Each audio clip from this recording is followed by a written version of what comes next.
Ambroise Daleki, chargé de recherche à l'IRD, l'Institut de recherche pour le développement, au laboratoire Population, Environnement, Développement, dans le programme Biopass affecté à l'UGB, à l'Université Gaston Berger de Saint-Louis. Donc nous venons de présenter une pièce de théâtre science, Djanari Aknitni, ici ce soir au Théâtre National Daniel Sorano. Djanari Aknitni, des rongeurs et des humains, c'est une pièce qui est majoritairement en langue Wolof. Donc c'est une présentation qu'on a fait dans le cadre d'une tournée nationale au Sénégal. Et on a été sollicité aussi pour faire une représentation supplémentaire à Dakar, dans le contexte aussi du congrès international, du sommet international, Une seule santé, sommet One Health, qui se tient à Lyon avec les représentants des différents États au niveau mondial. Donc dans ce contexte-là, cette pièce de théâtre, elle cherche aussi à sensibiliser sur la question des rongeurs, la cohabitation entre les humains et les rongeurs, et aussi le fait que certaines espèces de rongeurs peuvent être des problèmes, créer des problèmes majeurs en termes de souveraineté alimentaire, de sécurité alimentaire, mais aussi de santé publique, de santé animale, puisque donc cet aspect-là est assez souvent négligé. On voit bien les dégâts qu'entraînent certaines espèces de rongeurs dans les habitations, dans les champs, dans les jardins, mais souvent on néglige aussi le fait que certaines espèces de rongeurs sont aussi des hôtes de certains pathogènes qui donnent des maladies aux humains ou au bétail, et c'est souvent, trop souvent insoupçonné. Donc l'idée c'était vraiment de mettre en évidence aussi cette question de santé, d'une seule santé, santé animale, santé humaine, santé environnementale, qui sont intimement liées, et donc d'avoir une représentation spéciale à Dakar en marge du sommet One Health, Une seule santé, donc ça nous semblait vraiment essentiel. Tout ceci a pu se faire évidemment avec le soutien des autorités nationales, notamment le Haut Conseil à la sécurité sanitaire One Health logé au niveau de la primature. Donc au niveau du secrétariat permanent, on a vraiment eu un soutien de leur part, et notamment qui a permis vraiment de pouvoir réaliser la tournée dans les régions, puisque le Haut Conseil a vraiment donné son appui directement depuis la primature auprès des gouverneurs dans les régions, et on a pu justement toucher aussi les sectoriels au niveau régional, de l'agriculture, de la santé, de vétérinaire, de l'élevage, de l'environnement, de l'hygiène, mais toucher aussi toute la population, depuis aussi les Badiénogor, les familles, les élèves, qui ont été vraiment des relais majeurs. On est vraiment très content aussi dans cette tournée d'avoir eu un nombre important d'élèves dans les régions, et qui sont venus en masse malgré la période du Ramadan, puisqu'on avait commencé pendant le Ramadan, et qui sont, on l'espère, des relais majeurs vers aussi leurs familles, vers leurs voisins. Puisque dans cette pièce aussi, on soulève des problèmes, on aborde des pistes de solutions, mais on ne donne pas de leçons. Le but, c'était vraiment de sortir les données des tiroirs des universités, des instituts de recherche, sur des décennies de travaux qui ont eu lieu, mais vraiment les restituer aux populations, mais pas nécessairement donner de leçons, mais donner de l'espoir et donner de la force. Pourquoi? Parce que les rongeurs, c'est un problème aussi, c'est un problème complexe que peuvent apporter les rongeurs, et qu'on ne peut pas résoudre de façon simple, mais qu'on ne peut pas résoudre surtout de façon solitaire. Ce n'est pas de façon sectorielle, la santé animale d'un côté, la santé humaine de l'autre, l'environnement de l'autre, qu'on peut résoudre le problème. C'est vraiment en s'unissant selon une approche One Health, mais aussi à l'échelle de nos foyers. Ce n'est pas uniquement chez soi, c'est en s'unissant avec les voisins, puisque ça nécessite une coordination, une action coordonnée au bon moment et tous ensemble. Et donc l'idée aussi de cette pièce, c'était avant tout de donner de l'espoir pour que ce soit un moteur de changement social et de changement de pratique. Donc vraiment de renforcer aussi chacun, les populations, pour aller de l'avant, pour appliquer une approche One Health à petite échelle déjà. Oui, Voilà. mais par rapport à la démarche, est-ce que certaines institutions, comme par exemple le ministère de la Santé, à l'occurrence le service d'hygiène, ont été en quelque sorte conviés par rapport à la démarche? Oui, oui, donc le ministère de la Santé, et notamment le Service national de l'hygiène, avec qui on collabore d'ailleurs sur des projets de recherche opérationnels dans d'autres régions, notamment à Saint-Louis, où on est impliqué déjà dans un projet avec eux, mais avec qui on est en contact aussi dans d'autres zones, comme par exemple à Kédougou, par exemple, mais c'est pas exclusif, quoi. Il y a aussi beaucoup d'autres lieux, à Podor, à Kaolack. Donc sont vraiment partie prenante dans le sens où ils sont venus aussi, en plus d'être collaborateurs sur des projets de recherche opérationnelle, ils sont aussi venus lors des représentations dans les régions. Donc c'est vraiment un aller-retour aussi. L'idée c'était vraiment d'avoir de comment faire science autrement, comment sensibiliser, comment divulguer les résultats de la recherche autrement. Donc sous la forme de théâtre, en langue wolof, majoritairement, avec une voix off en français. Donc c'est vraiment une action qu'on a pu mener grâce au soutien du Haut Conseil à la sécurité sanitaire One Health de la primature, grâce au soutien des différents sectoriels, que ce soit l'élevage, que ce soit le Service national de l'hygiène qui nous a apporté un soutien, que ce soit au niveau des parcs nationaux, avec qui on travaille aussi, on a mené des travaux dans les parcs, par exemple le parc national du Djoudj, des oiseaux du Djoudj. Et donc c'est un projet, ce projet de théâtre-science, qui était rendu possible aussi avec le soutien financier de l'AFD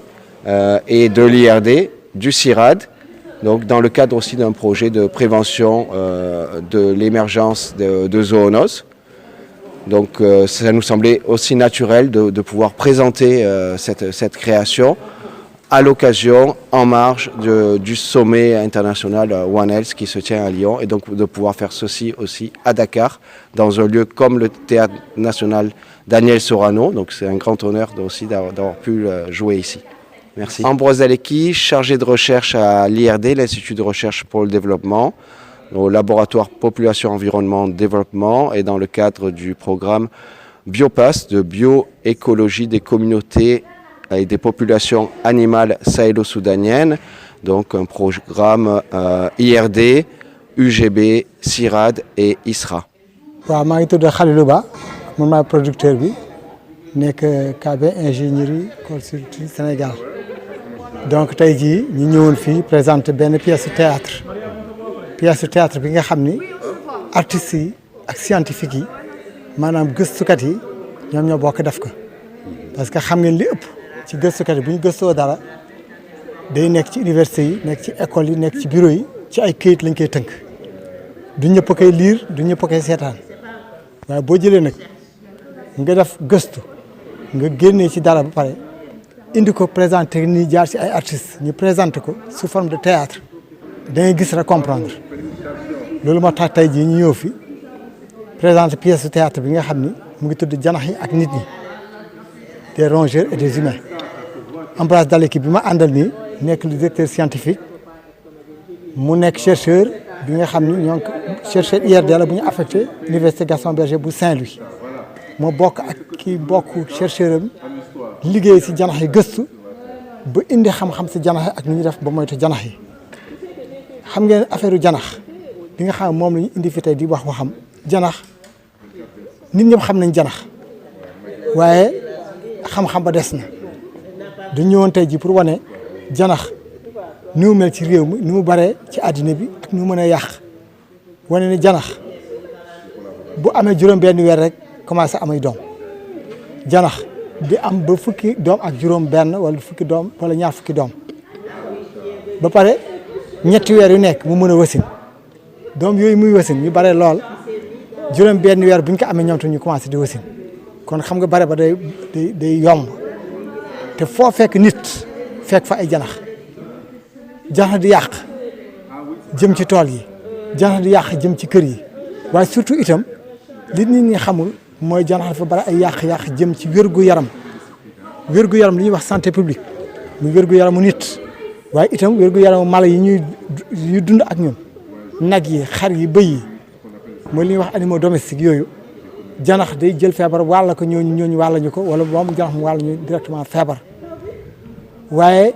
janax ci environnement itam dafa bari ay yàq-yàq ba pare janax nekk li nga xam ne nag mënuñu ko xeex par benn nit wala par benn kër janax bu xasee bare si ay tool il faut nit ñi ànd xeex ko man su ma amee sama tool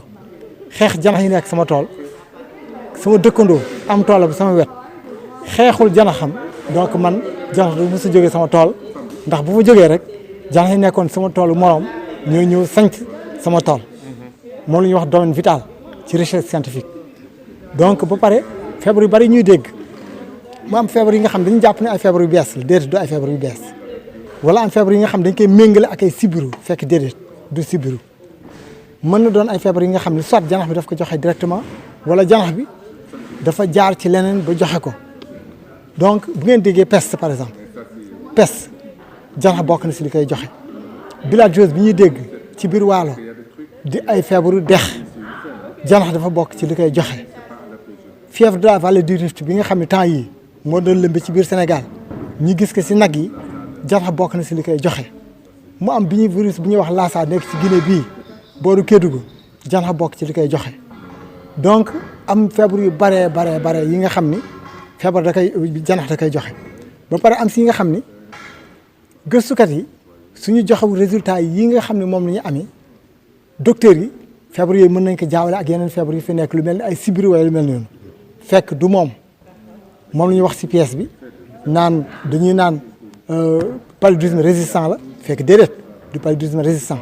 beneen feebar la bi nga xam ni xeetu janax moom moo ko joxe waaye fekk fesul xamuñu ko donc tey jii li tax ñu ne fi ñun mooy que dañoo bëgg liggéey yooyu nga xam ni scientifique yi dañ ko am dafa am ko ñu fexe ba tasaare ko ci réew mi ni ñu ko tasaare mooy comme ni ko waxee ni tey jii Dakar tey mooy ñetteelu yoon jëkk nañ ko joué Blaise Senghor joué waat ko Grand Théâtre tey ñu joué ko Théâtre Sorano ba pare wër nañ réew bi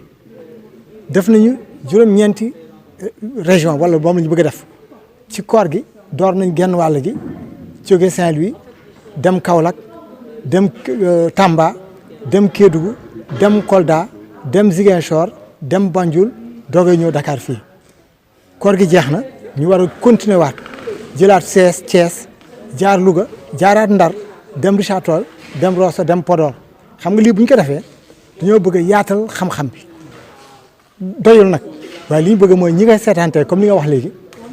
dañoo bëgg ñi koy seetaan ñu jottali ko ñeneen parce que dañuy wax ne daanu dajul fépp kon da ngay échantillonnage rek pour ñi ko jot tey ji ñoom te ñu mën ko jottali moo tax ñuy woo élèves yi